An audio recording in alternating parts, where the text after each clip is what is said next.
शिव शिव।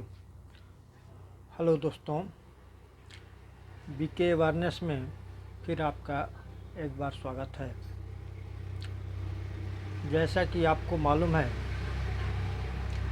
कि मैं 3 तरह का कंटेंट लेकर चलता हूँ, जिसमें आयुर्वेदा, मोटिवेशन और करेंट अफेयर। इन तीनों कंटेंट से एक साथ लेकर चलने से मेरा सीधा सा प्रयोजन है कि आप आयुर्वेद द्वारा शारीरिक और मोटिवेशन से मानसिक स्वस्थ रहकर वर्तमान में अच्छी तरह सरवाइव कर सकें, क्योंकि पश्चिम की सभ्यता का बोलबाला हमारे जीवन में हर क्षेत्र में बढ़ता जा रहा है और हम अपने अनोखी और प्यारी सभ्यता को भूलकर पश्चिमी सभ्यता के दलदल में फंसते जा रहे हैं। लूटे तो हम पहले से भी जा रहे हैं। कुछ मुगलों ने लूटा, कुछ अंग्रेज़ों ने लूटा, हमारी सभ्यता और संस्कृति, धन जन सब कुछ लूटा। थोड़ी बहुत कुछ बची खुची संस्कृति, हमारी सभ्यता जो हमारे समाज में अभी थी, उसको भी विदेशियों द्वारा छद्म विधि से या कह दें कारपोरेट जगत द्वारा छद्म विधि से हमारे ऊपर थोपी जा रही है। जो आज का हमारा आधुनिक, जिसको आधुनिक होने में बहुत गौरवान्वित महसूस होता है, उसको अपना रही है, जबकि हमारी संस्कृति और सभ्यता पर वो विदेशी लोग रिसर्च कर रहे हैं और हम उनकी सभ्यता को अपनाकर अपने जीवन को अपनी मूल संस्कृति से दूर होते हुए उनके गुलाम बनते जा रहे हैं, सांस्कृतिक रूप से उनके गुलाम बनते जा रहे हैं, जबकि हमारी ही संस्कृति सबसे अच्छी, सभ्य और सुदृढ़ है।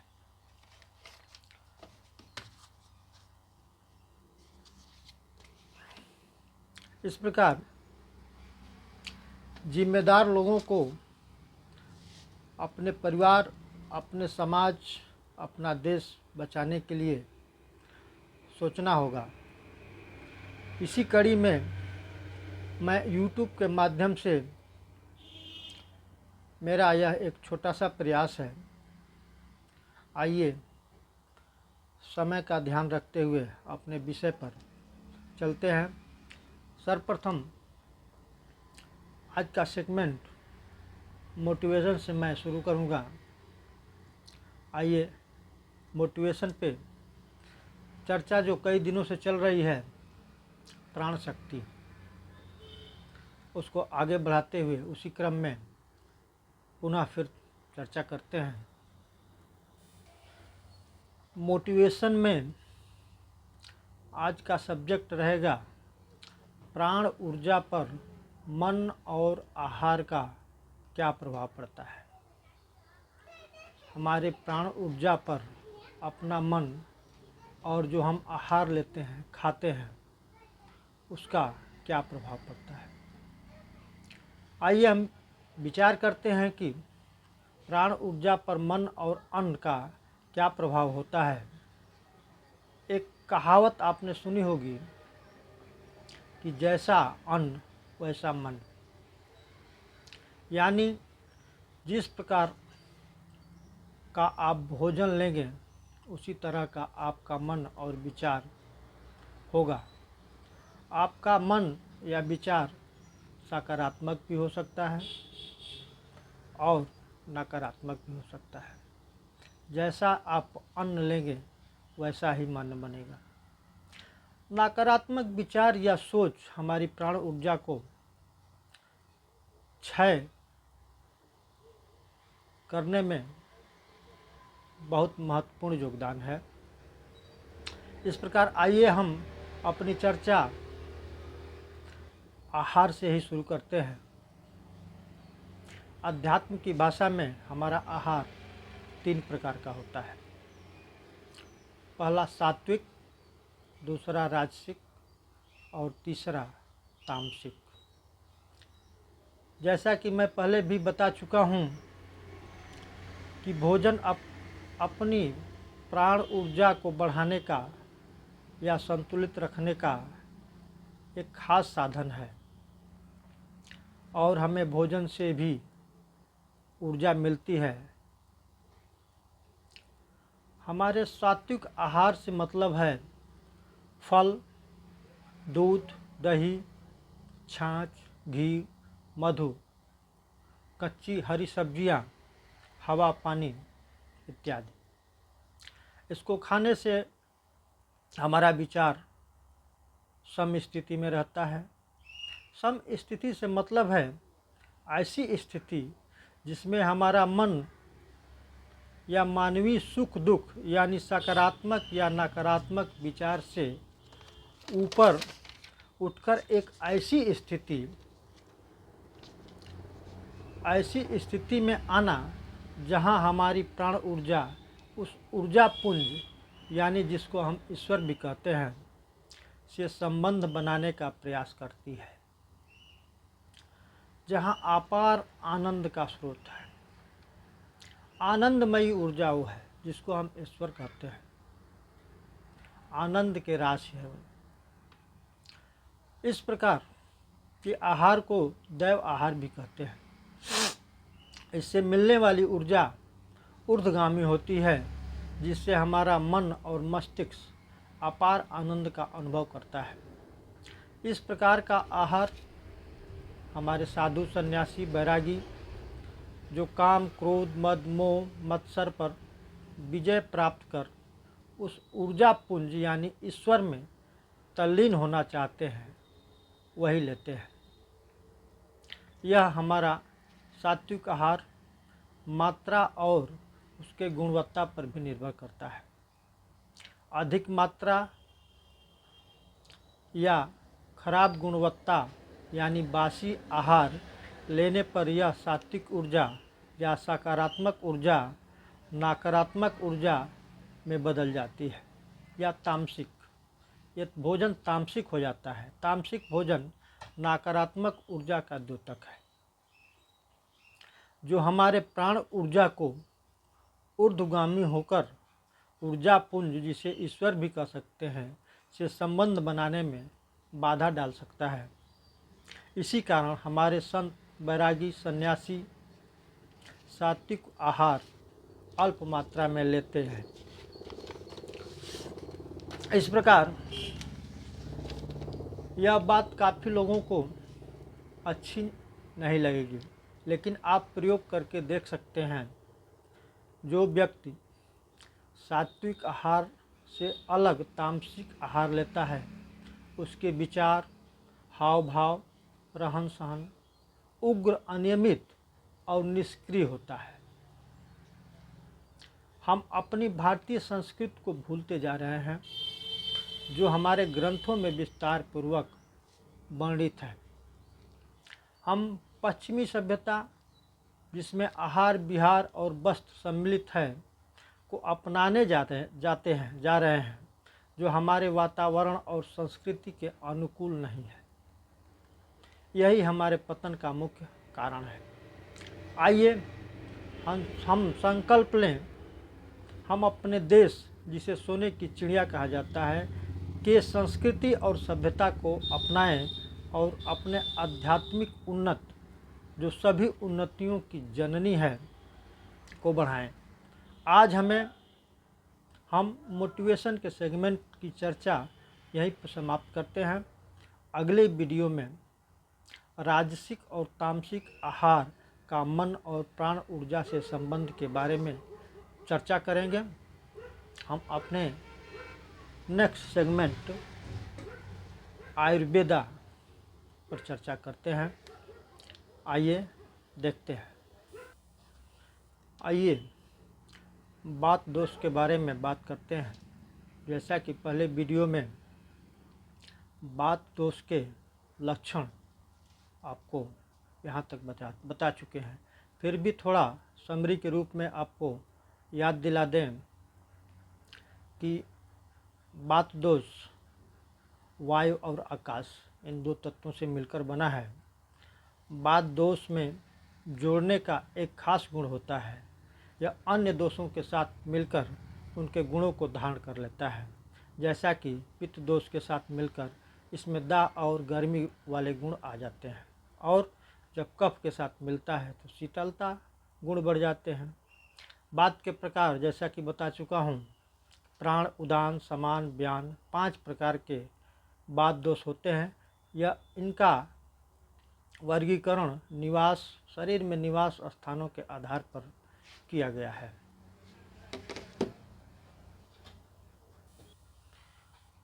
बात दोष से आयुर्वेद के अनुसार लगभग शरीर में 40 रोग होते हैं। इनका गुण रूखापन, शीतलता, लघु सूक्ष्म चंचलता और चिपचिपाहट रहित और खुरदरापन ये बात के कुछ मुख्य गुण हैं। बात बढ़ने के कारण कुछ बताए थे आपको, जैसे मलमूत्र, छींक रोकना, शरीर के किसी वेग को रोकना, खाए हुए भोजन पचने से पहले कुछ और खा लेना, अपनी क्षमता से ज़्यादा मेहनत करना, तीखी और कड़वी चीज़ खाना, ड्राई फ्रूट्स का ज़्यादा सेवन करना, ज़्यादा ठंडी चीज़ खाना, ये सब कुछ बात बढ़ाने के कारण हैं। लक्षण के बारे में लक्षण तक मैं चर्चा कर चुका हूँ कि अंगों में रूखापन और जकड़न होता है, सुई के चुभने जैसा दर्द होता है, हड्डियों के जोड़ों में ढीलापन आती है जिससे हड्डियाँ टूट भी सकती हैं, अंगों का ठंडा और सुन्न होना, कब्ज, नाखून, दांतों और त्वचा का फीका पड़ना, मुंह का स्वाद कड़वा होना। अगर इसमें से 2-3 भी लक्षण आप में दिखाई देते हैं तो यह दर्शाता है कि आपके शरीर में बात दोष बढ़ गया है। इस प्रकार ऐसे में आपको किसी नज़दीकी चिकित्सक से दिखाना चाहिए। आइए आते हैं बात को संतुलित करने का उपाय। बात को शांत या संतुलित करने के लिए आपको अपने खान पान और जीवन शैली में बदलाव लाने होंगे। आपको उन कारणों को दूर करना होगा जिनकी वजह से बात बढ़ रहा है। बात प्रकृति वाले लोगों को खान पान पर विशेष ध्यान देना चाहिए, क्योंकि गलत खान पान तुरंत बात को बढ़ा देता है, जबकि थोड़ा सा संयम बात दोष में बहुत जल्दी आराम पहुंचाता है। बात को संतुलित करने के लिए क्या खाएं, थोड़ा आइए इस पर नज़र डालते हैं। घी, तेल और फैट वाली चीज़ों का सेवन करें, अल्प मात्रा में, बहुत ज़्यादा नहीं। गेहूँ, तिल, अदरक, लहसुन, गुड़ और गुड़ से बनी चीज़ों का सेवन करें। नमकीन, छाछ, मक्खन, ताज़ा पनीर, उबला हुआ गाय का दूध सेवन करें। घी में तले हुए सूखे मेवे खाएं। फिर बादाम, कद्दूस के बीज, तिल के बीज, सूरजमुखी के बीज को पानी में भिगोकर रात को पानी में भिगो दें और सुबह उसको खाएं।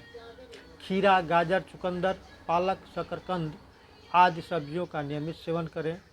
मूंग दाल, राजमा और सोया दूध का सेवन करें।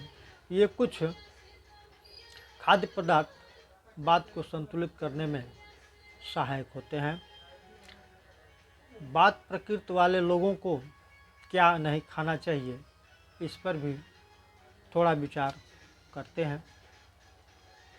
अगर आप बात प्रकृति के हैं तो निम्न चीज़ों के सेवन से परहेज करें, जैसे साबुत अनाज जैसे बाजरा, जौ, मक्का, ब्राउन राइस आदि के सेवन से परहेज करें।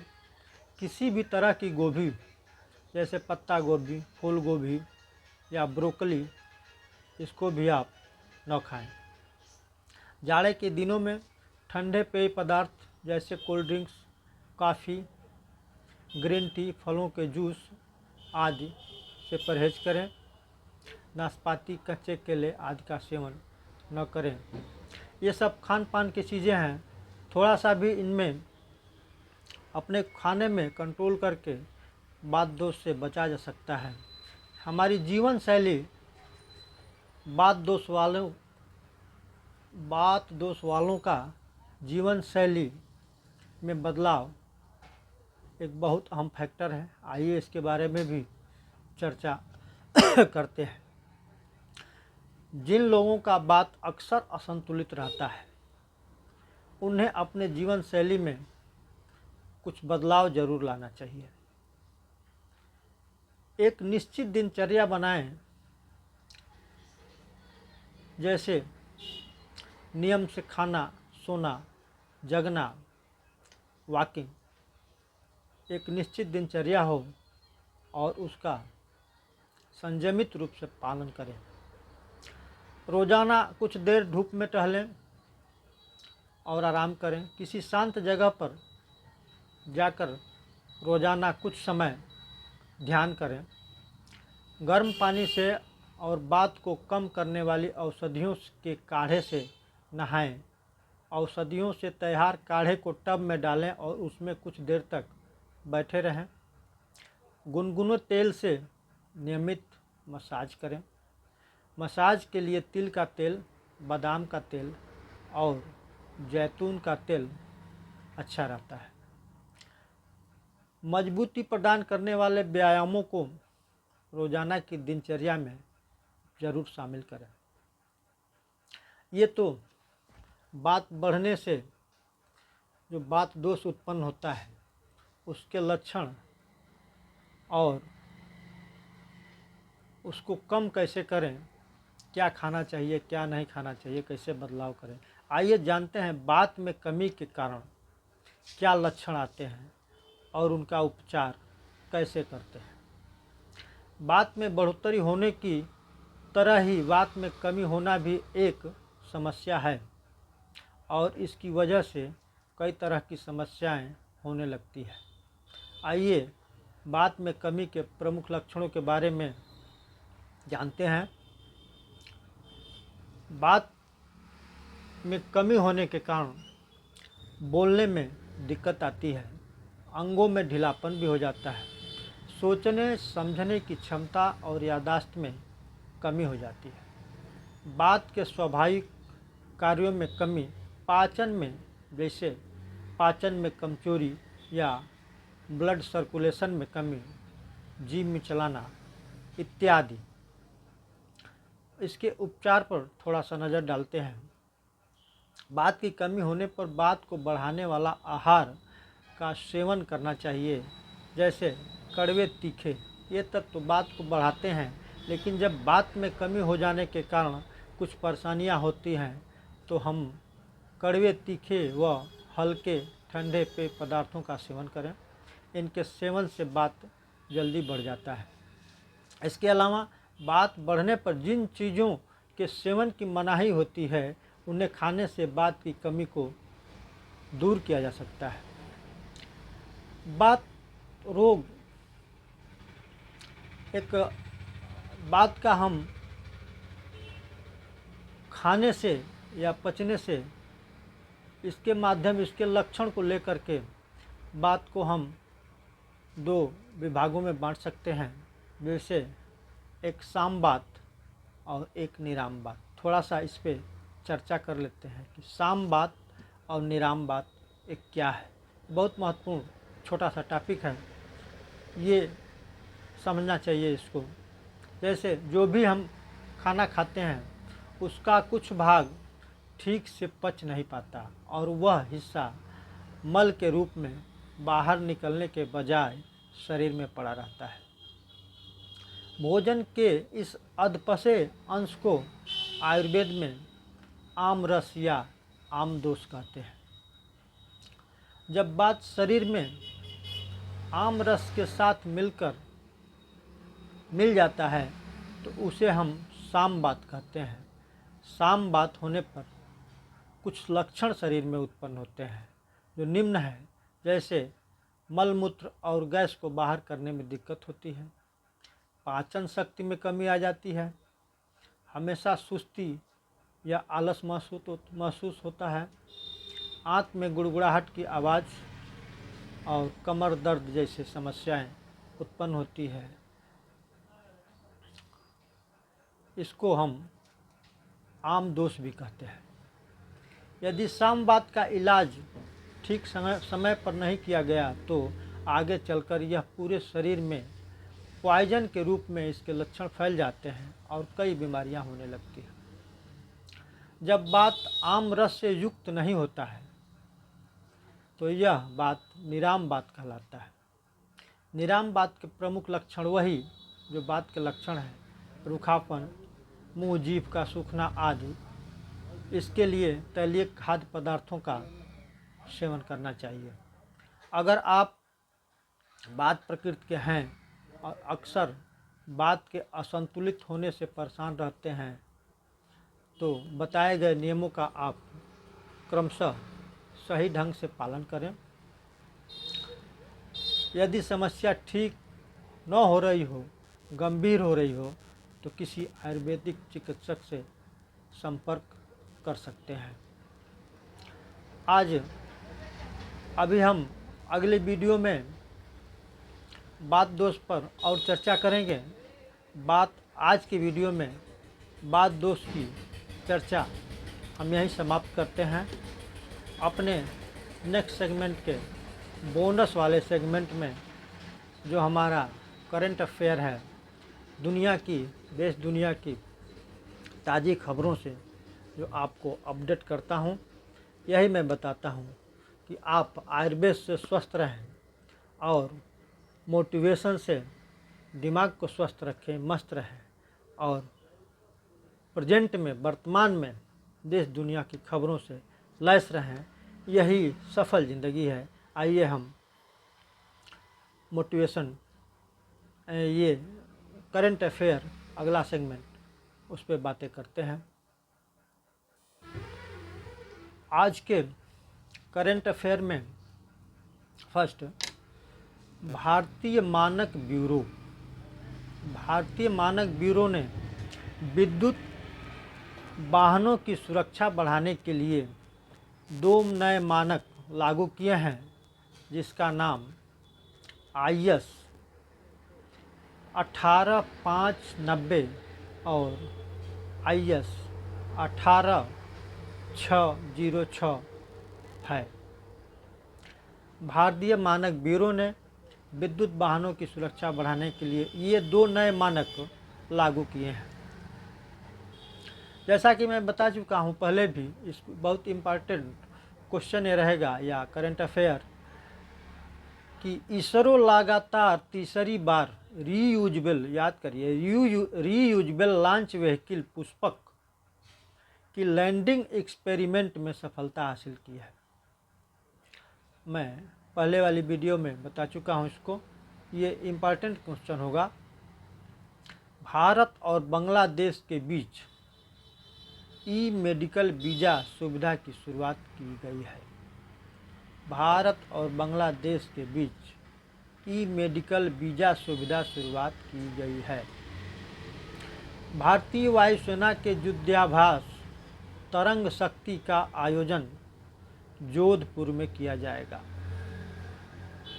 केरल विधानसभा ने अपने राज्य में एक प्रस्ताव पारित किया है कि केरल का नाम बदलकर केरलम कर दिया जाए। ये प्रस्ताव अभी केंद्र सरकार को आएगा, इसके बाद लागू होगा। भारत सरकार ने तंबाकू मुक्त शैक्षणिक संस्थानों पर एक राष्ट्रव्यापी अभियान शुरू किया है, जिससे शैक्षणिक संस्थानों के कैंपस में तंबाकू का उपयोग, सेवन न किया जाए। विश्व शिल्प परिषद ने श्रीनगर को आधिकारिक तौर पर विश्व शिल्प शहर के रूप में मान्यता प्रदान की है। फिर एक बार, यह भी इम्पोर्टेंट क्वेश्चन होगा, विश्व शिल्प परिषद ने श्रीनगर को आधिकारिक तौर पर विश्व शिल्प शहर के रूप में मान्यता प्रदान की है। अंतर्राष्ट्रीय सौर गठबंधन में पैरागुआ एक देश है, एक गठबंधन है जिसमें अंतर्राष्ट्रीय सौर गठबंधन में पैरागुआ को पूर्ण सदस्य के रूप में शामिल होने वाले 100वां देश बन गया है। पैरागुआ अंतर्राष्ट्रीय सौर गठबंधन में शामिल होने वाला 100वां देश बन गया है। आज वीडियो मैं यहीं समाप्त करता हूँ। अगले वीडियो में नई चीज़ के साथ, नए मोटिवेशन के साथ और नए आयुर्वेदिक तथ्यों के साथ फिर उपस्थित रहूँगा और आप इसको समझें। मोटिवेशन के टिप्स में प्राण ऊर्जा को कैसे बढ़ाएं, ये हमारे पुराने वीडियो को आप देखें तो अच्छी तरह समझ में आएगा। और आयुर्वेद को हम सीरियल वाइज लेकर चल रहे हैं। इसमें भी आप पुरानी वीडियो से देखते हुए आएंगे तो नए वीडियो में आपको समझने में आसानी होगी। इसलिए हमारे वीडियो का तुरंत नोटिफिकेशन प्राप्त करने के लिए आप बेल आइकन या सब्सक्राइब करें, चैनल को सब्सक्राइब करें और लाइक करें। मैं अपनी वीडियो यहीं पे समाप्त करता हूँ। मस्त रहें, स्वस्थ रहें। जय हिंद, जय भारत।